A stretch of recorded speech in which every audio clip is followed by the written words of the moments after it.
The motion is adopted. President Trump is expected to sign his budget bill after it passed in Congress yesterday. The bill includes steep cuts to food stamps and Medicaid while boosting spending for border security, immigration enforcement, and defense. And it extends President Trump's 2017 tax cut. It also ends taxes on tips and overtime pay. Joining us now is Isaac Hale. He's a political professor at Occidental College. Good morning and happy 4th, Isaac. Happy 4th of July to you. Well, thank you so much. We appreciate you being here. Isaac, let's talk about this. We know that the House narrowly passed this bill, the final vote 218 to 214. What does this tell us about the unity in the Republican Party? Yeah, only two members of Congress crossed over. Every single Democrat voted against the bill, including those from fairly conservative districts.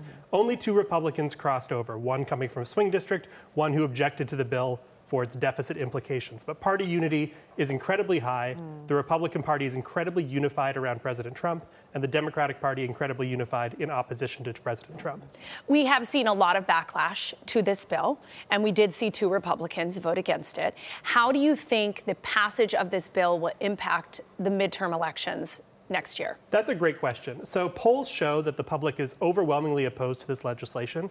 A recent Fox poll showed 60-40 opposition to the bill. However, it's yet to be seen how exactly this will impact the 2026 midterms.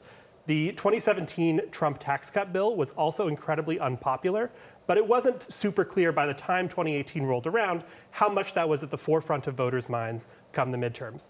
What remains to be seen is how much these Medicaid cuts that are a huge part of this bill will actually affect people in their daily lives, how much that will be resonating with voters when the midterms roll around, and how effectively Democrats are able to capitalize on that discontent should it arise. Isaac, you just spoke on this, talking about the unity of the Republican Party. Right now, President Trump has never had more control over the GOP party. Can you talk about that?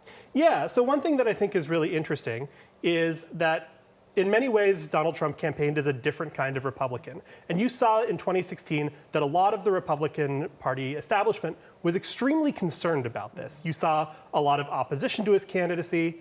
You saw a lot of other candidates attempting to stop him in that primary. But ultimately, in terms of his major legislative accomplishments in his first term, the big one was that tax cuts bill, which falls squarely in line with the Republican agenda since Ronald Reagan. And I think this piece of legislation, which is focused squarely on tax cuts and cutting the social safety net, things like Medicaid, things like SNAP, these are things which are broadly in line with the overall Republican agenda for decades. And so while there is maybe this tension, I think it certainly helps Republican unity that the main legislative goals of the Trump administration are largely in line with the party's policy objectives for decades. So how much pressure, or how much of the pressure that President Trump has put on lawmakers do you think counted into their vote? In other words, if you go on like their social media, you see so many comments, literally thousands, saying, don't pass this, be careful. Do you think that they felt pressured to vote the way that they did? In a word, yes. You saw Senator Lisa Murkowski of Alaska say earlier this year that she and her colleagues were scared of the president. And this is just the reality of operating in a nationalized era of politics.